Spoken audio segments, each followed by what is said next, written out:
Let's make some noise. Come on. All right. Thank you once again, Nick Foles, for that rousing introduction. And yeah, come on, let's make some noise because we got a baseball win. That's right. The Phillies won. Stop the presses. Break out the barriers. Grease the poles, man. Phillies got a victory tonight. 4-3 in extra innings against the Cubs, snapping the, 5-game losing streak. And now they're winners of their last 2 out of their last 12 or something god awful like that. 4-3 in extra innings. Otto Kemp, the man of the night. 3 singles. I mean, I don't know. Do you count bunts as singles? I'm going to give Otto his due for that because he was called the bunt and he did it perfectly twice tonight. And then Bryson Stott bunted correctly.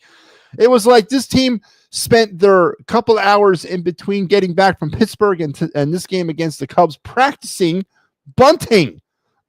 Hey, I'll take it, man. I will take it. I'll take it. Zach Wheeler returned for the paternity list, or is it maternity list? What list do you come on? I mean, I know he didn't have a baby personally. His wife did, but is it paternity for him? Comes back and he not dominant Zach Wheeler, very effective Zach, a lot better than the last time we saw Zach Wheeler pitch. But again, you're never going to sell me on 6 innings and 100+ pitches. You're never going to sell me on that as being a dominant effort. That was a labored effort, but it was effective, very effective. Brandon Marsh, hero of the night, with the bases loaded, nobody out, and 7 infielders for the Cubs. So they were attempting everything they could to stop that. And the Phillies caught some breaks tonight. You know, my umpires, well, they're not mine, but the umpires, I don't know. I kind of helped them out a little bit. I think Otto Kemp should have been called out for running way outside the baseline. And also the Brandon Marsh play potentially was out. But, you know, they reviewed it. It went to New York, and they could not find evidence to overturn the call on the field. All that equals a 4-3 Phillies win in extra innings. And welcome back to the final word here on the It's a Wrap Sports Network with your boy MattyB on this Monday night. And I want to first apologize tonight, folks. I'm a little dazed. I took a shot to the head today. Yeah, about a 300-mile-an-hour foul ball right to the face. I'm feeling a little woozy, but we'll carry through, and we'll try to have a good show. So if I lose consciousness on air, please dial 911 to let them know that to tune into the It's a Wrap Sports Network because there's somebody who needs your help. But we're gonna power through this because we gotta talk about a Phillies win. The oil has stopped leaking at least for one night, and I want to gauge how everybody out there might be feeling about it. So that's obviously going to be the main topic of our night, and we'll mix in a few other things. I know it was a question was asked to me last night about the Flyers coaching staff. I have not yet dwelled into it, so please, I owe you that. I will carve out some time here very, very soon to talk about some Flyers because we're going to have the Clear the Ice Flyers season review show here very, very, very soon on the network. Probably just me and Mike Lauro, seeing how we were the ones that, Sal was on it, but Sal's off the network now. But probably just me and Mike will take you through that as we get ready for the NHL draft and then the busy time of free agency that will be upon us. And before you know it, man, it'll be hockey season yet again. So so just give me a pass on the Flower coaching staff for now. I haven't really had time to dwell into it a bit. But we got our card of the night, or card review, I should say, and our of the night segment. All those great and wonderful things that we do on the program every single night. And we'll get it rolling right now. Barbara on the leadoff spot tonight. Barbara, how are you? A win is a win, but it was ugly. The Cubs gave the game away, and the Phillies caught a few breaks. I just kind of said that. The Cubs kind of did give that game away. The Phillies grounded into 3 double plays tonight. 40 now. 40 double plays the Phillies have grounded into in 66 games thus far this season. That's been a trend that's been on a steady rise over the last, not necessarily through this hard time, but in general, speaking wise, the grounding and the double plays. And it was an ugly win. They pounded out 16 hits, right? But all they got to show for it was 2 runs during the actual 9 innings, and then, the runs in the extra frame. Again, it's a win, and you got to get those, obviously. But are you guys feeling better about this team?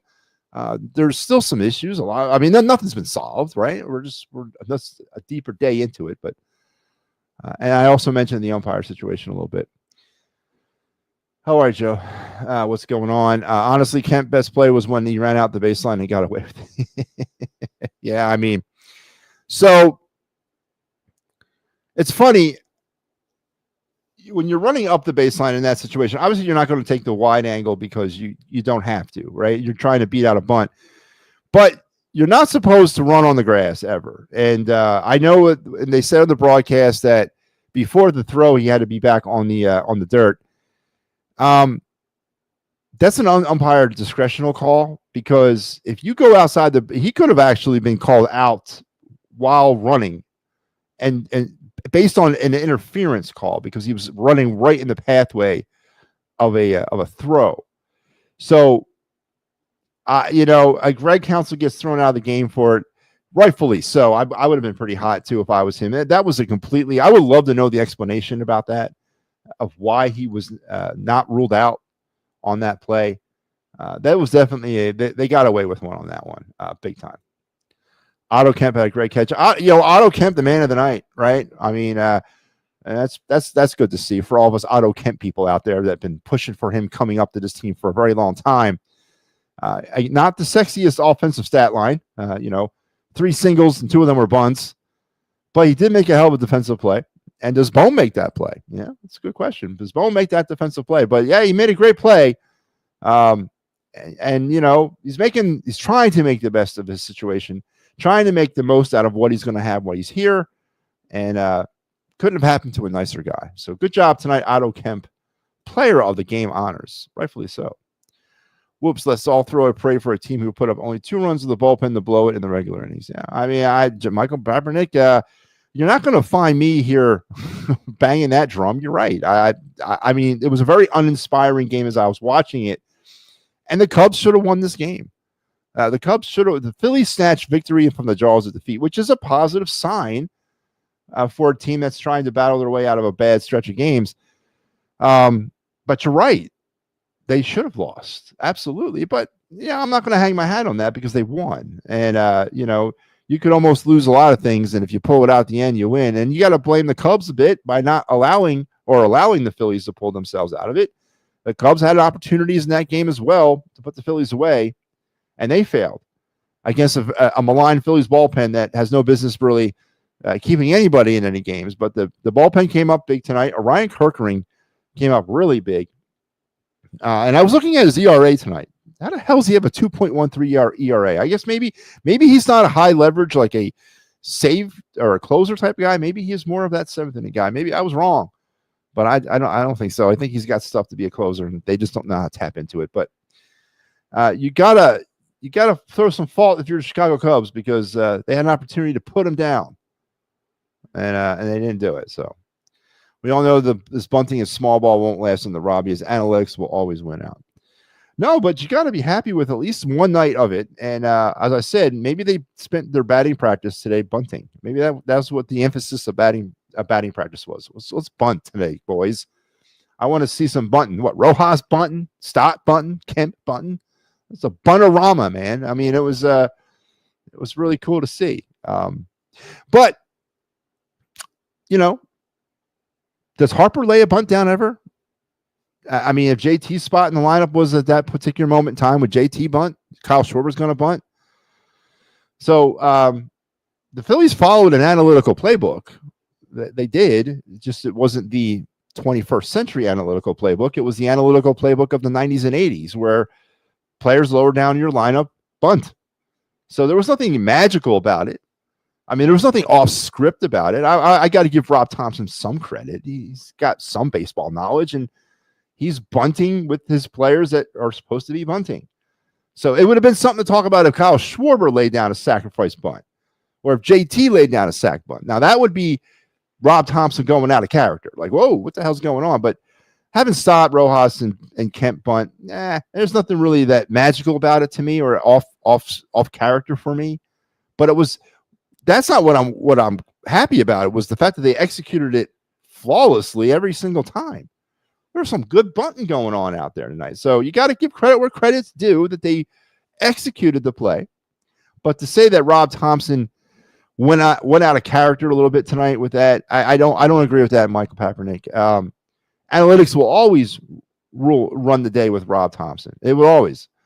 And you should have been surprised if Kyle Schwarber was bunting. That's my point of all that. So let's put a pause on this as we got our day in Philadelphia sports history to talk about, because we do things chronologically on the program. Before I get into that, let's remind everybody out there that we are the only place that you need to be checking in for Phillies post-game coverage. Fighting's final here on the It's a Wrap Sports Network. 22, 23, 24. It's fourth season in existence. Tonight, Pat Bernard had it, finished up a hell of a stretch of games that he did. Tomorrow, Steve Fuentes will take you, and I think, I don't want to misspeak because there was some texting going back and forth tonight, and I'm out of it anyway, but I think Big Al is in for Mike on Wednesday. I think they switched. I think Mike's going to be on Friday, and Al's going to do Wednesday. So don't quote me on that, but I think that's how it's going down. This is how I'm kind of asleep at the switch right now, so you just got to bear with me. But yeah, I think that's what they're doing.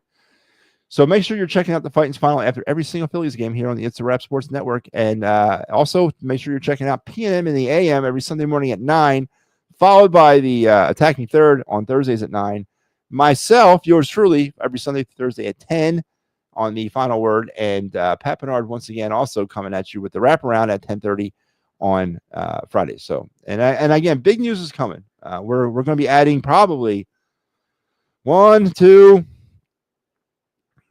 3, 4, potentially 5, up to 5 new shows will be joining the network sometime in the late summer, heading into the fall season. So just as TV does when they debut their new shows for the fall, we're going to be debuting a bunch of new shows this fall. Obviously football centric and stuff like that. So we're all in pre-production for all that right now. We're throwing some ideas together, but there's going to be a influx of programming here added to the network come September. So make sure you're checking out and checking back and liking and subscribing and sharing and all those wonderful things that you do to help me support this and help support me to make this a living hell or a living reality, whatever.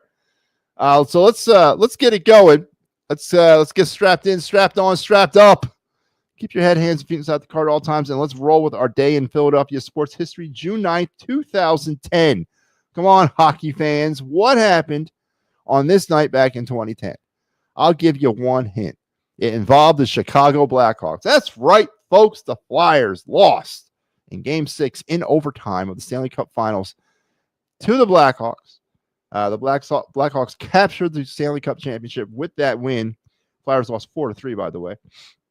It was the first time the Flyers appeared in the Stanley Cup Finals since 1997. And it was the end of a season that was obviously not supposed to be what it was. You know, Peter Laviolette was a midseason hire, came in to try to right the ship. The Flyers made the playoffs on the final day of the regular season in that shootout win over the Rangers, and went on an outstanding run to include coming back 0-3 against the Bruins in the playoffs, and found themselves on the pinnacle of winning a Stanley Cup for the first time since 1975.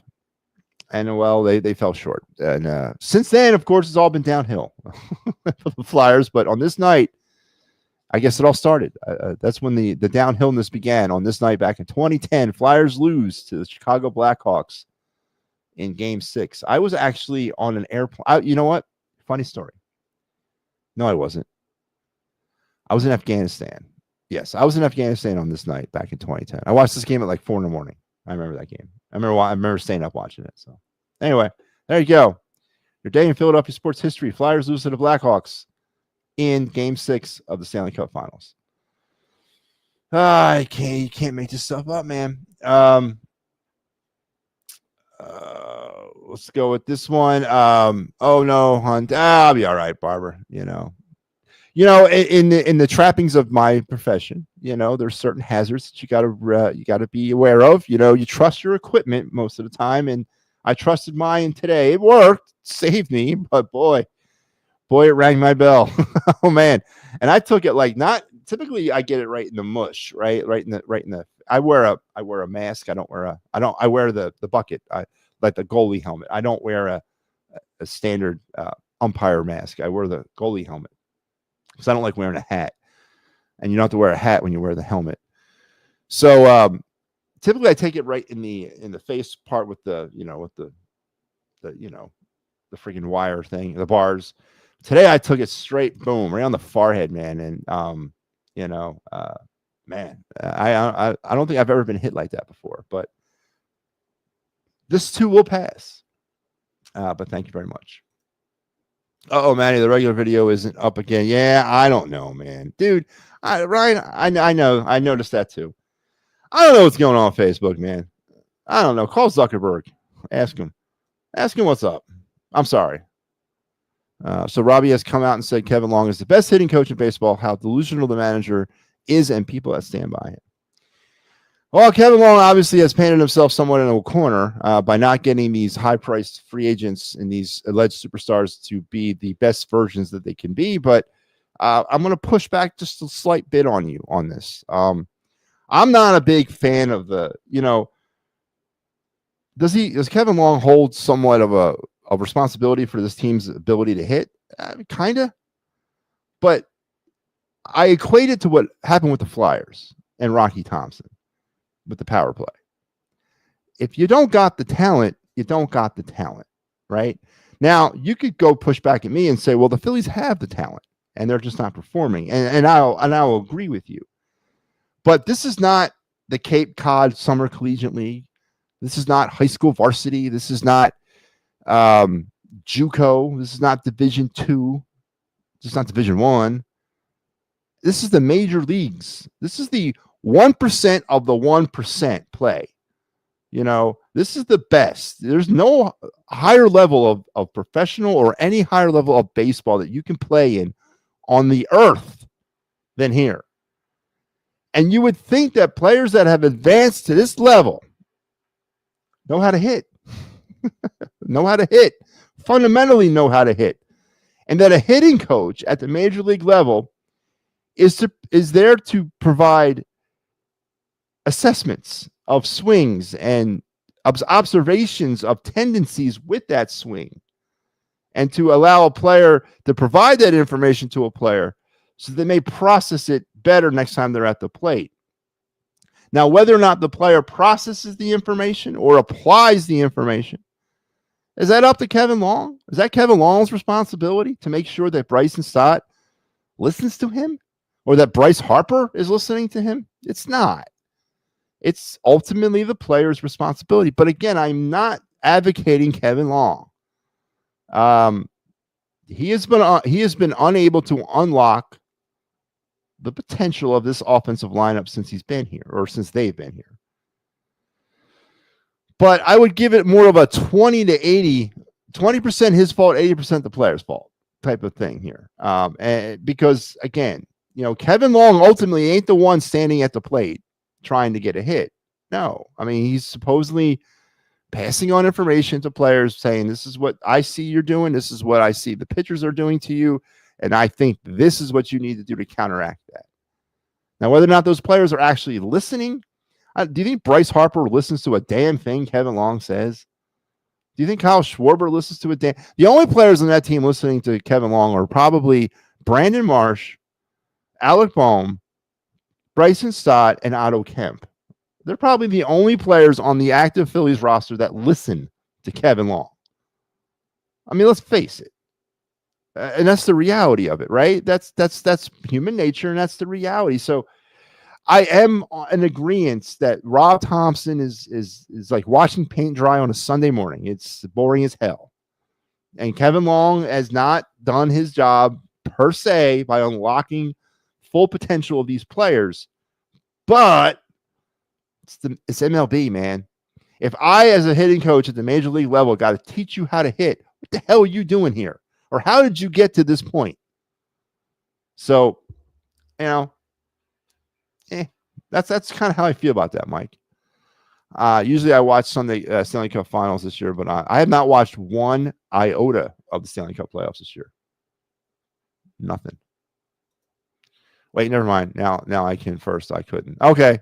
I don't know what that means. It means, is it working now? I hope it is. Otto Kemp, baby, and hopefully bye Bohm. Ultimately, that would probably be the best thing for the best of the situation, right? Is that Bohm will go. Now, what does Kemp have to do over the next 10 days or 8 days or whatever many long days he's going to be up here? What does he got to do to secure a spot in the roster? I mean, does anybody actually feel like Otto Kemp is going to play his way onto the regular roster over the course of the next 8 games when Harper eventually does return? Now, there's some rumors floating around that whatever's going on with Harper is not a 10-day thing, that it might be longer, and that potentially, and I'm not trying to start a rumor or anything like that, but I've heard some things, I've read some stuff that this could potentially be a longer situation than 10 days on the IL. Now, if it's not, and Harper does come back in 10 days, what does Otto Kemp have to do in order to stay here and justify a roster spot? Now, I would have no problem sending Weston Wilson back down to the Iron Pigs, because Weston Wilson does nothing for me at all. I mean, Weston Wilson is Otto Kemp, just the outfield version. A tweener, a career AAA guy who somehow found his way and became part of this roster on an everyday basis. So I would have no problem sending friggin' what's his name down, Weston Wilson in lieu of Otto Kemp, if that's what happens. If that's what happens, you know. But what does Otto Kemp have to do over the course of the next 8 days in order to earn a roster spot, or is this just like another Mick Abel thing, where it's going to kind of be a yo-yo, up and down, that kind of thing? Lots of really good bunts tonight late, but I'm just curious as to why Bohm didn't bunt with 2 on, no outs the previous inning. We were talking about that a little while ago about, you know, Rob Thompson playing analytics and what have you. Potentially that could have been something with it, you know. And do you trust Alec Bohm bunting? I mean, do you? I don't trust Alec Bohm doing anything. You know what I'm saying? So I guess, and again, I certainly don't trust him to knock around into a double play in a situation which he's been doing quite a bit this season. Did he do it again tonight? But very good questions that I don't have the answer to. It's it's the brain of Rob Thompson. I love the small ball tonight. I do too. But I don't love, once again, the offense's inability to go on any sort of run and score runs. This team is still struggling. 5 for 16 tonight with runners in scoring position. That's not good, right? That's their batting average now, I think, is down or up. They raised their batting average in RISP 1 point to 254. They pounded out 16 hits, but only had 4 runs to show for it. How many did they leave on base tonight? Let's take a look. They left 12 runners on base tonight. So they were 5 for 16 with runners in scoring position. They left 10 on base. They left 12 on base. The Cubs left 8 on base. Phillies only struck out twice all night long, which is only, I think, the 3rd time they've done that this year.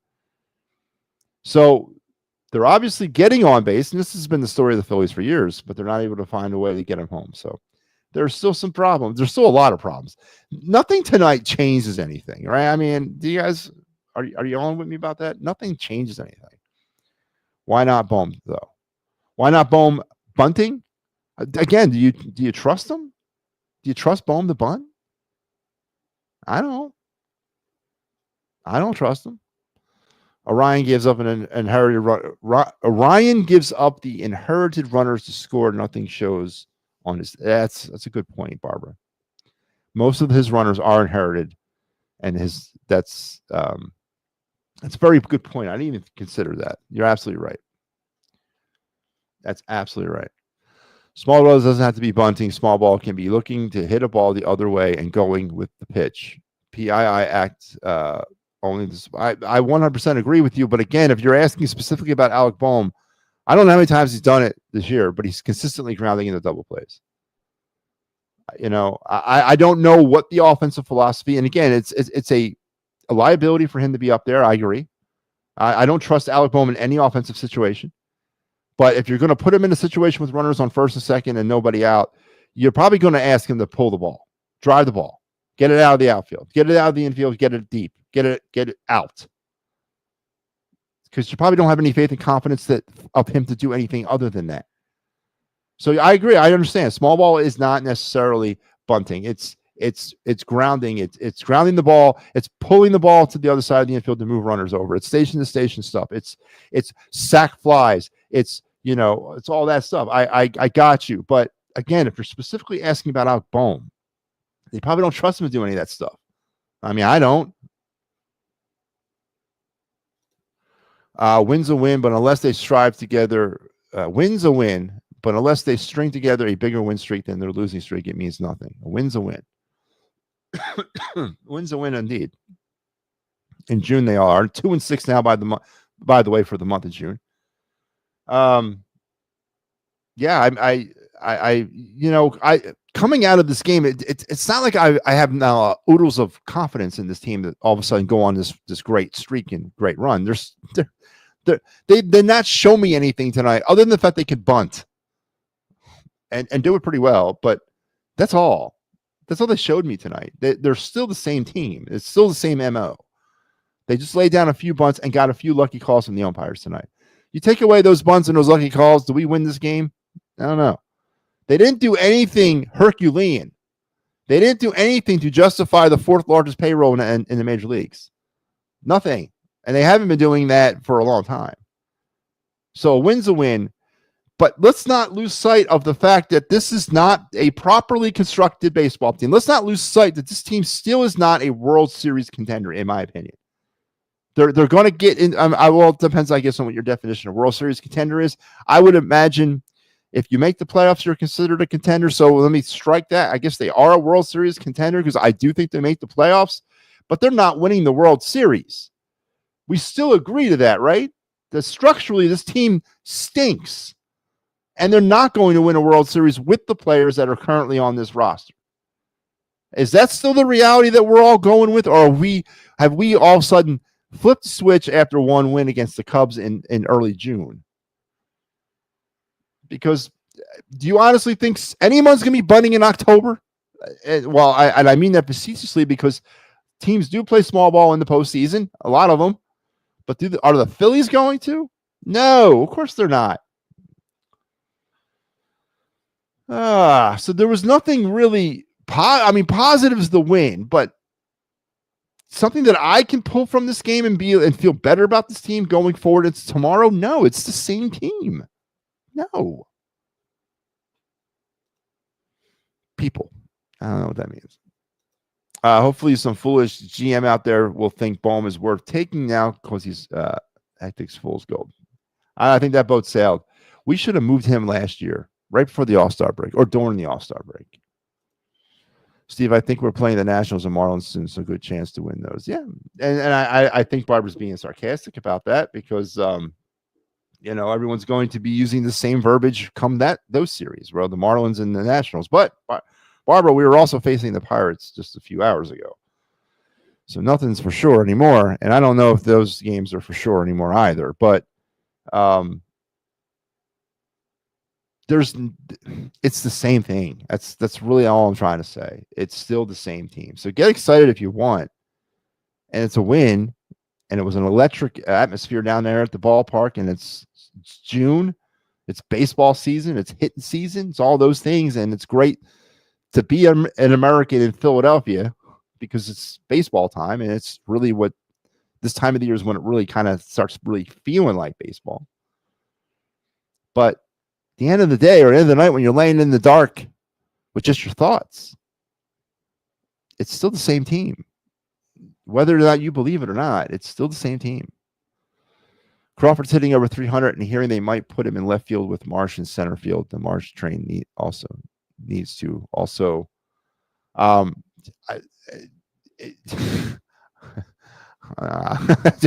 Well, so I don't know, where are you hearing that from? But I know the Brandon Marsh situation seems to be a little bit more layered than a lot of people want to think about. There's the only reason that I can pull that Brandon Marsh is still on this team is for pride, right? It's Dave Dombrowski doesn't want to admit that he might have sold the team's catcher future, Logan O'Hoppe, for a dud of an outfielder in Brandon Marsh. And that's why Brandon Marsh is getting every friggin' chance under the sun to prove himself to be a Major League Baseball player. Because if Brandon Marsh was in the Dodgers right now, or the Mets, or the Tigers, or any team like that, Brandon Marsh would not still be on the team. Brandon Marsh would be in AAA, or he'd be DFA'd, one or the other. But because of the situation around Brandon Marsh and why or how he got here, Dave Dombrowski is going to shove Brandon Marsh down our throats until we can't stand it anymore. And I know a lot of you have already reached that point, and I'm one of you. But there's nothing anybody out there can tell me or say to me to make me believe that, or make me understand, I should say, why Brandon Marsh is still playing for the Phillies. There's nothing, because Brandon Marsh does nothing. And Brandon Marsh is a bust. And we got taken in that trade. So if they're thinking about keeping Marsh and putting him in left, I don't, that makes no sense to me. I don't even know. Does that even make any sense to the homers? I think even they're out on Marsh. I mean, I think me and the homers have one common thing now, and that's our disdain for Brandon Marsh. So I hope that's not true. And I really don't see that being true. Football season's going to be great. Can't wait for the fall and winter slate of shows on the network. Yeah, Steve. Well, we were talking. Well, I saw your text earlier, or your message. Steve Fuentes, by the way, folks, is probably the front runner to be the new host of the Birds Flyby, which will be our post-game, our Eagles post-game show here on the network. So even though I'm still kind of floating ideas around, but yeah, we're looking for a permanent host, and I think Steve's probably going to be the dark horse there, take that position, and we'll run with that. And there's going to be a whole bunch of other shows, so we're gonna get things rolling here and get real busy here in the fall. 2010 Flyers only needed an average goaltending to win the cup, but nope. Oh man. Listen, Barbara, that was a great year, though. I mean, the best part of the year was the playoffs. They got in against the Rangers on the last day, right? Then they come back 0-3 against Boston. I wish we had that team. I really do. They were just an energetic group. They look like a bunch of fun guys to hang around. Not the athlete of today, man. It's terrible. It's terrible. Oh, how I love the days of watching baseball defense for Afghanistan. Yes, over the Armed Forces Network, broadcasting out of Germany. Absolutely. Why would they call up Rojas in AA when they did? Only because of an injury, right? It wasn't that injury. Rojas still probably wouldn't have yet to be in the majors, but they kept him up.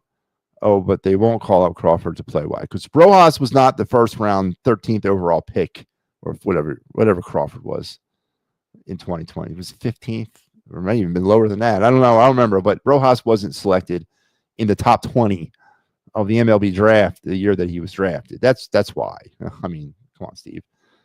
Rojas was probably brought up here for a reason of speed, and they needed to plug in a hole in the outfield with a platoon situation. They're taking care of Crawford like he's the future, just like they're going to take care of Aiden Miller the same way. They're taking care of Andrew Painter the same way. That's the treatment that first round draft picks get. I don't know. I don't think Rojas was a first round pick. I think he might have been a lower round pick, but they look at Crawford more of what he's going to provide in the future. And I can't say that I don't blame them, but if there's a player out there, Renato Kemp is probably the perfect example right now that has really wore out his welcome, regardless of how he got to AAA or how he got into professional baseball. Regardless of that, he wore out his welcome in AAA, right? It wasn't a challenge for him anymore. So you got to move him up to challenge a player, just out of you owe that to him as a human being. Challenge him. And he's being challenged right now at the major league level. And Justin Crawford is quickly approaching that same situation at AAA. Now, you mentioned Rojas and getting called up from AA. Why didn't Rojas ever go to AAA? Why did he go right from AA to the majors? And I'd have to go back and look at his 2022 at Reading. I don't remember Johan Rojas that well in Reading in 2022. But I don't think he was, Herculean down there. I don't think he mastered AA. And the people were like, you know what? He doesn't need He doesn't need AAA. Let's send him right to the majors. There was a specific need that he filled for the Phillies at that time, and it was speed and defense. It was speed and defense is what they were looking for, and he had that skill set. So they bypassed AAA and sent him up to the majors. So I get what you're saying, but I think they're protecting Justin Crawford because he's the future, and they're going to do the same thing to Aiden Miller. And by the way, Carson DiMartini, one of the draft picks from last year, got promoted today to AA. So you got a kid now, less than a year or coming up on 1 year in the organization, and has already risen from the rookie leagues, low A, high A, now to AA inside of 1 calendar year. So that's something to keep an eye on too. I'm running late. Coming on. All right, Ricky, how you doing? When asked if Harper would return right after he's eligible, Thompson said he didn't know. And again, I know there's some cloudiness around Harper and his situation with that elbow. They are not, Ricky. I'm dealing with a little bit of a, I don't want to call it I'm not sick. I'm dealing with a little bit of an injury here. So I'm going to get through the show without the phone lines tonight. We'll be back tomorrow with them, but no phone lines tonight. Bohm can't bunt, period. That's why he didn't bunt. Bohm can't do much of anything, period, except for grounded and double plays. Does that really well. Again, no, they're not going to be open tonight, Ricky. I promise I'll be back tomorrow. The Phillies haven't been a really good team since before they lost to Pennant against the D-backs, and since then, why have they been okay and not good? Let's just analyze that question a little bit. So you mentioned that they were a really good team. They were a good team up from what? From the time that they hired or fired Joe Girardi up to losing against Diamondbacks.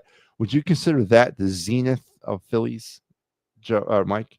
I disagree. I thought in 2024 we had the best version of the Phillies, and then something happened. I don't know what it was. But something went down, and it all fell apart. But I thought 2024 was the best version.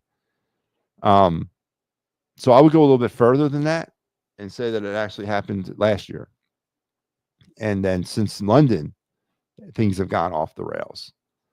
They've been a 500 team literally since then. So, but to answer your question of what happened, I don't know. I mean, Alec Bohm stopped hitting. Bryce Harper disappeared. JT disappeared. They've always had good starting pitching. Their bullpen was kind of middle of the road. Now it's bottom, right? I guess it's offense. Once again, I think it goes back to offense for me. What I truly believe is the problem with this team is that their offense disappeared, and it hasn't been seen since London. So I guess that's my answer to that. Brandon Marsh is under Carlos Santana rule. Only difference is Marsh isn't making $20 million. And I also know, doesn't Marsh have some options though? They could send him down. Rose was an amateur signing, I believe. That's what I'm saying. So, that's free chicken right there, Ryan. I mean, it's house money the Phillies are playing with. It's not the future. It's not a first-round draft pick. And there's a lot to be said about that.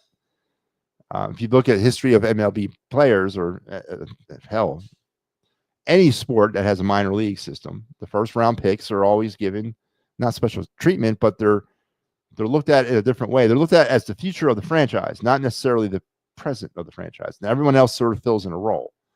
So that's my take on all that. I think Justin Crawford is being treated with kid gloves because he'll get his at one point. And at one point, he'll be the centerpiece in center field. But they're making sure that every step that they can take to make him ready for that day, they're taking. Now, again, in the meantime, we get to watch what's this dreck in center field that we're dealing with. And the stubbornness of the GM or the stubbornness of the president of baseball operations and the manager not to make any changes. And it's frustrating for us as the fan base because we know, or we think we know, that this team could be a lot better with more options. And we're seeing like the Otto Kemp thing right now. Maybe one game is a little bit not enough to get excited about, but we see that there's new blood scratching at the door. And we actually think that a little healthy competition might kick the rest of the players in the ass and get them, oh my God, if I don't do my job, someone else is going to come along and replace me and do it for me. So I get what you're saying. I really do.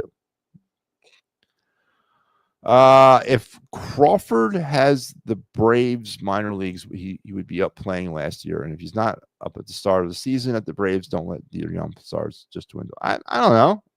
You can't say that. I don't think you can say that. They got Kemp. Who got Kemp? The Phillies? Yeah, of course we did. He played.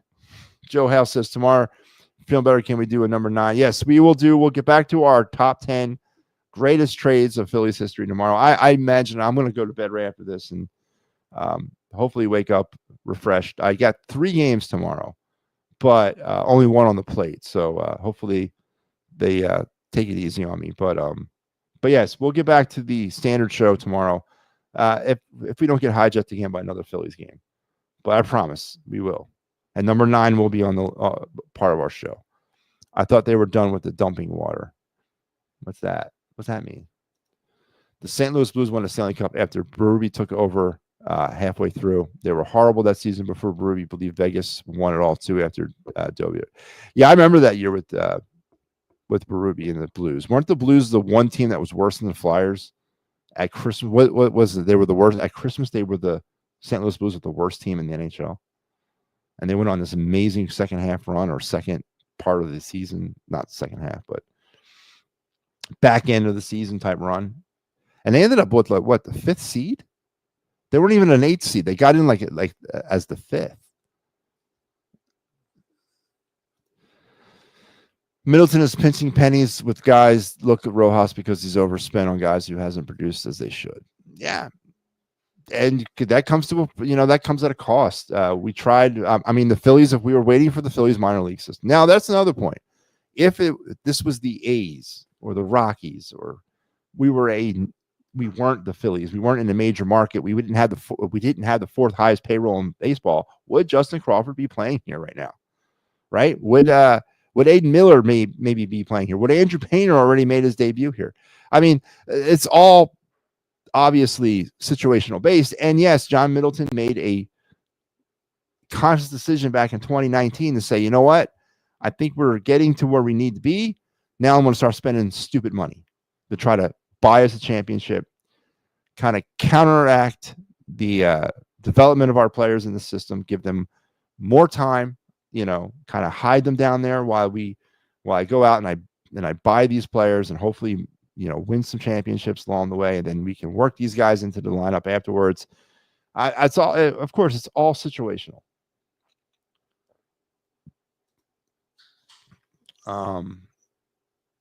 Otto Kemp only up because of an injury too. Yeah, once he has full playing time when Harper comes back, he'll be bad. So mine as well send him back down. Certain players need to play full time to perform. Absolutely.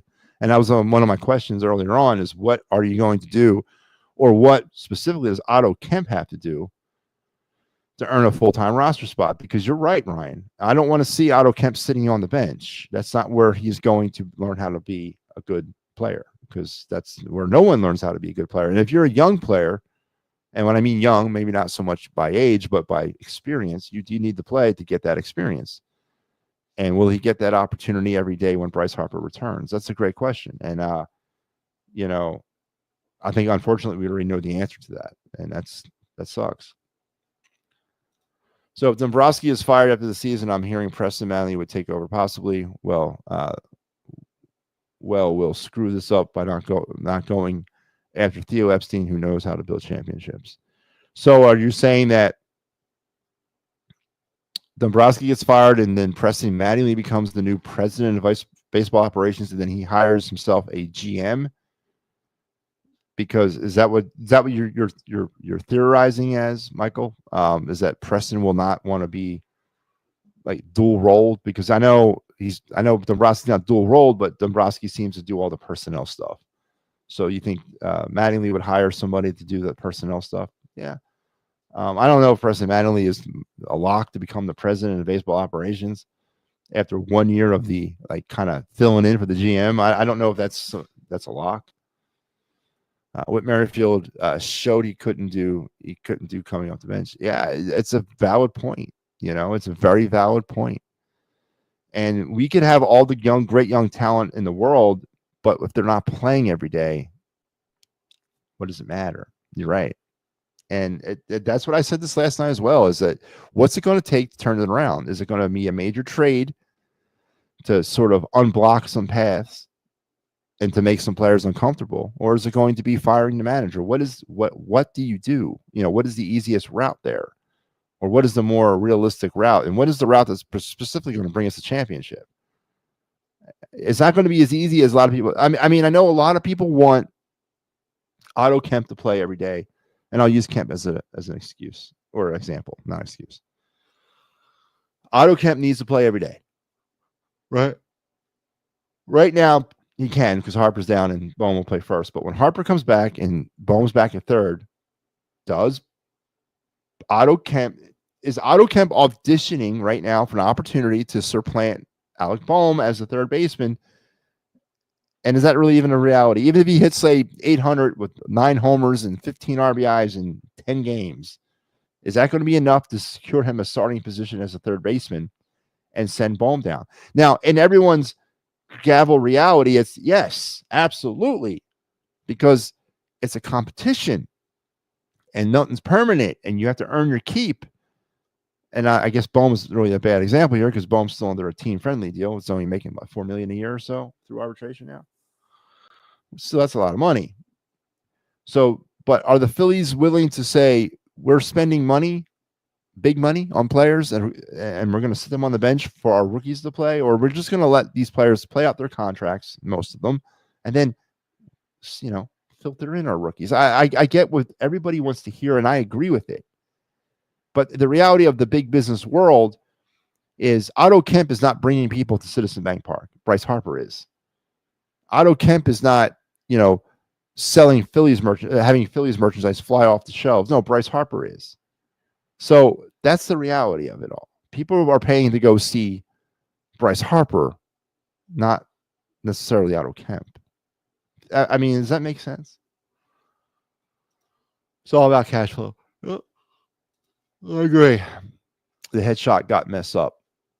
The headset got messed up. Oh, when they dumped the water on him? Yeah, I saw it. That was pretty funny. I heard on another podcast that JT is possibly willing to take a home team discount. And we mentioned this on this program the other night. I think that's about the only thing that's the only kind of deal JT is going to get. Is anybody lining up to sign JT Realmuto next year? I mean, come on. I mean, who would want him? And who's going to pay for what he's going to want? JT would be foolish to leave here. Honestly, he'd be foolish. He'd be foolish to say, I'm going to go try to test the market. I don't understand that. Take a contract that John Middleton will probably offer about a 2-year deal. Don't give him anything more than that, but probably get a 2-year deal offered to him and boom. Take it and ride out your career here. Cody Clemens, 2 now, showing he can perform when playing full-time now when coming off the bench. Yeah. He's settled down a little bit out in Minnesota, hasn't he? They send Bohm down, they'll never be able to trade him. No? Barbara, I think this ship sailed. Barbara, honestly, I don't know what Bohm is going to get for you right now. Too much has happened. The Phillies missed the boat. No more nautical things, but you know what I mean. There was a time, it was about a year ago, where trading Bohm would have been great. But, of course, that would have been, you would have heard all kinds of, that would have been visceral, man, if they would have traded Bohm a year ago when he was not going to cover off the ball. No one anticipated this. But I guarantee you might have been able to get him, what's the kid out of friggin' Oakland? See, I can't remember his name. I'm struggling tonight. It's Mason, right? Is that his last name? You know what I'm talking about. Or Rooker, the DH. You probably could have flipped him for those guys last year. But now you can't.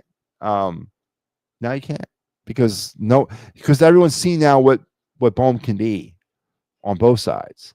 And he's not trending, or he's starting to kind of claw his way back to that, but no one's going to take a chance on Bohm.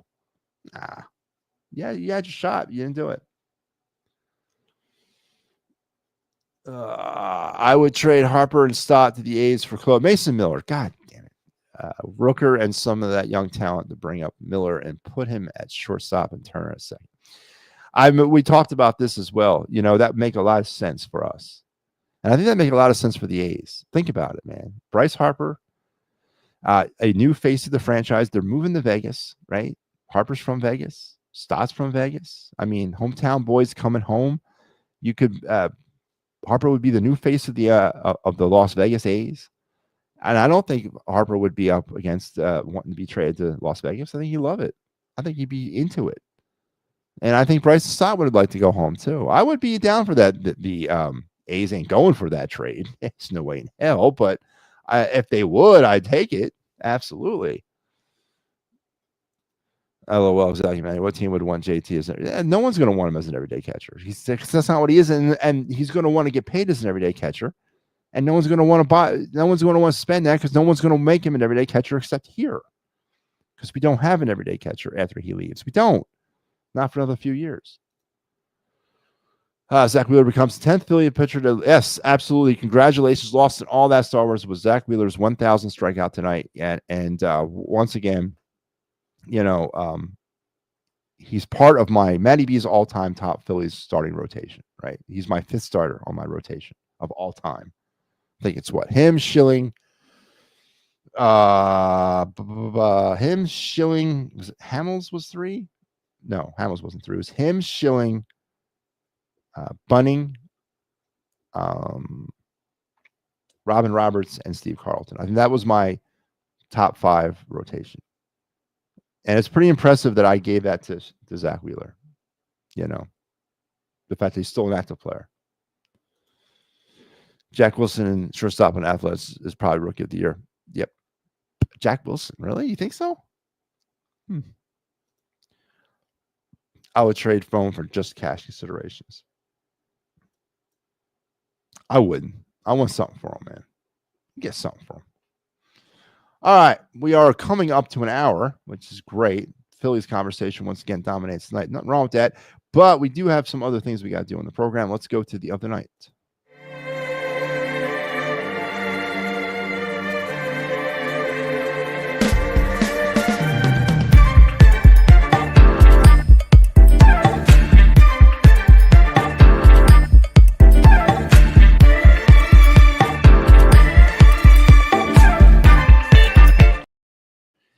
Yes, sir, Bob. We are doing the other night segment, and then tonight, I mentioned this the other day.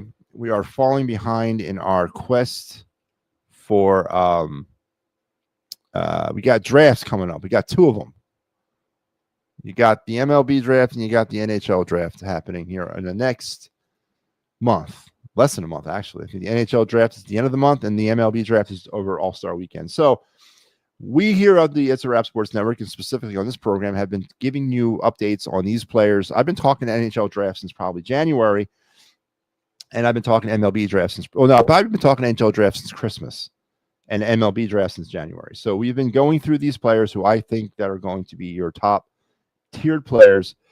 But I'm running out of time, and I still have a lot of these players to go through. I don't know where I went wrong on this, but we got to play catch up. So tonight, the other night or last night, we were back to the MLB draft. We're heading back into the NHL draft tonight to talk about a player as we're getting closer and closer to that point. And of course, all Flyerland is waiting breathlessly of what the Flyers might do with all this draft capital that they have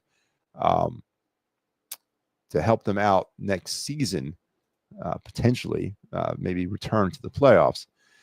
But tonight we're going to talk about a player who in just about everybody's boards, on everybody's mock drafts, and every analyst or somebody who thinks they know what they're talking about in the sport has going as their consensus number 1. Now, the New York Islanders own the number 1 pick, and blue line help, are the Islanders looking for blue line help? Is that their number 1 priority? Probably not. But when it comes to this guy, I think talent kind of overrides your priorities of what you need. So tonight's of the night NHL draft prospect is the consensus number 1 pick in this year's draft, Matthew Schaefer, the left-hand defenseman from Erie of the OHL. He's a heady 2-way defenseman and a high-end skater. He's got great posture and glide.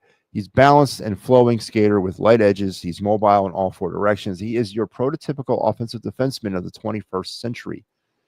Schaefer this season for the Erie Otters played in just 17 games, 7 goals, 15 assists, and 22 points in a season that he kind of was in and out with some injury issues, but definitely is your consensus number one pick. He's got the skill set that people are looking for.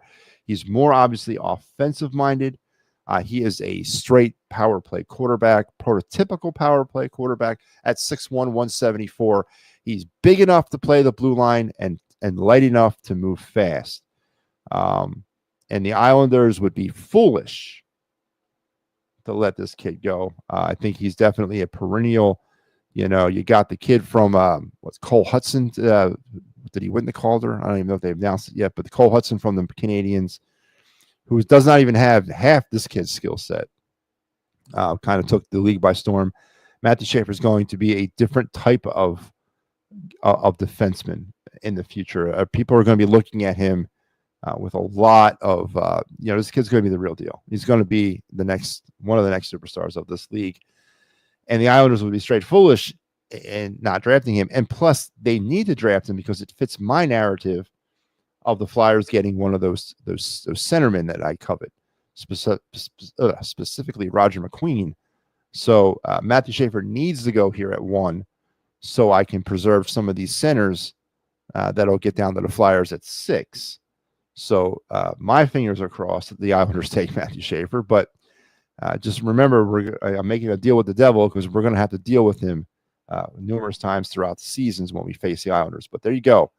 The consensus number 1 overall pick in this year's NHL draft and our of the night NHL spotlight player or NHL draft prospect, Matty Schaefer of the Erie Auditors of the OHL. So there you have it, man.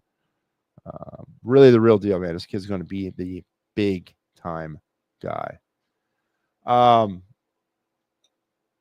I still have no clue why Turner isn't stealing bases as he's led the MLB in steals before he came to Philly. I thought he was going to swipe third there. Was that late in the game? Extra innings? I thought they were going to have him steal third. I know this is Kyle Schwarber, but I don't know. Good show.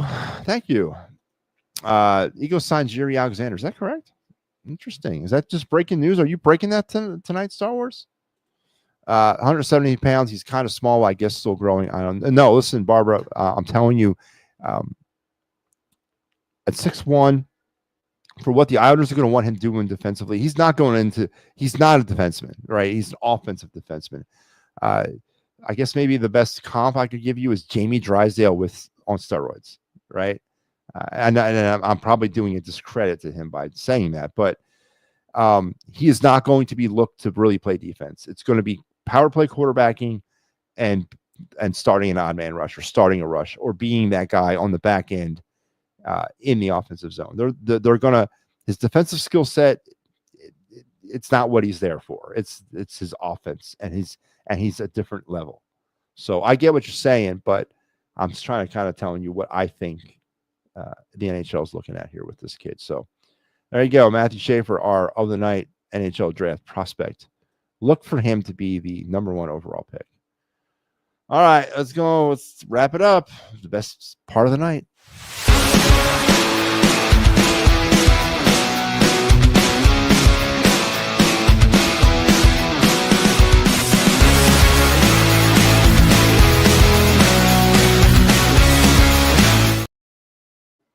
Yep. MattyB's card review segment. The time of the night where we take a look at one of my very many sports cards and just have some fun with it. Tonight, we're still, I'm sorry, man. We're stuck in the 87 tops. I'm like, I've looked at the, so I have a tracker that I use to do I just don't willy-nilly do this. I got to keep track so I don't repeat myself. And we have a long line of 87 tops. We're about to hit the meat of it. And we haven't even gotten to the meat of it yet. So we're going to keep the 87 tops rolling with a truly special card. 87 tops, and I gush about it every night because I talk about it every night because we talk about the 87 top set every single night on this program, apparently. But they had some really good parallels, really good like insert cards, like the turn back the clock cards, the record breaker cards. and we're doing turn back the clock. The turn back the clock, now it's not indicative to 87. Topps has been doing the turn back the clock cards for years, but in 87, for some odd reason, for me, it sticks out the most. And tonight we're going to discuss one of those turn back the clock cards from the 87 Topps season. And it's from a man who left us way too soon in life a few months back, Hall of Famer and the MLB all-time steals leader. Of course, I speak of Rickey Henderson. And here is Henderson's 87 turn back the clock card. The picture of the card on this card is from his 82 Topps set. Now, again, one of the best players ever, one of the best stolen base threat ever to play the game, Rickey Henderson. Well, I mean, what can I say about his career? Hall of Famer, was an all-star everywhere he went, was a face of a generation of baseball players. I think when I started like playing baseball, I think we all me and my friends always stood like this to emulate him when we were leading off first base, even though none of us could run like him, but we all stood like him because that's what he did. I started wearing batting gloves because Rickey Henderson wore batting gloves. What I would do is would wear one batting glove, or I'd wear two batting gloves when I batted, and then I would take one of them off on the base pads. But then, nope, Rickey Henderson wears both his batting gloves, so I'm going to wear mine. So just an iconic player through an iconic time, and again, left us way too early in life. And as I said, the turn back the clock variant or the insert of these cards is not something specific to 87 Topps. Topps has been doing them for years. Did them, I think the first year was 85, maybe 86, but they've been doing it for years. They haven't done it in a while, but they during the wax pack era, it was pretty much every year. So this card actually, in a excellent or mint shape condition, fetches about $6. You know, and if you get a card that grades out to about a PSA 10, man, you might get maybe a $25, $30 card. So pretty decent value on a card. It's not an actual player's card. It's a variant. It's an insert card, but $6. I'd take $6 for this card, but it means so much more than, of course, the money. It's the player. It's the generation that he was from, and it's the time that he played baseball and what that means to me. And it's a smart looking card, and I like it. I've always liked this card. And tonight, that's our card. The turn back the clock, 87 Topps Rickey Henderson. And here it is right here. Here's I have a few of these in my collection, maybe 3 or 4 of them. This is probably my best one. Again, good centering, good cut, sharp edges. So I got a $6 card here. I think I do. There you go. Rickey Henderson, 87, turn back the clock. All right. Let me see. Joe says, great show. Feel better. Joe, I will. Hopefully good night's sleep is snap right out of it. I don't know if anybody ever been concussed before. I've had a few concussions. I've been blown up a few times. Right before Rickey was still on the Yankees. Yep. I'll feel better tomorrow, Super Bowl. Thank you, Barbara. I will. Thank you all for bearing with me tonight. I know I didn't get back into the top 10 trades, and I did not open the phone lines. I apologize for that. Give me a night. We'll get back at this tomorrow. Phillies win 4-3. Does it solve their problems? Probably not. It's something to build off of. Yeah, we'll see. This is still the same team in my aspect, and they still had a lot of negative things happen for them tonight. I mean, Chicago kind of gave them this game, but they took it, and that's worth something. So we talk again tomorrow. I want to wish you guys a happy night, a good night, a good rest of your night, and even better tomorrow. We will talk again real soon.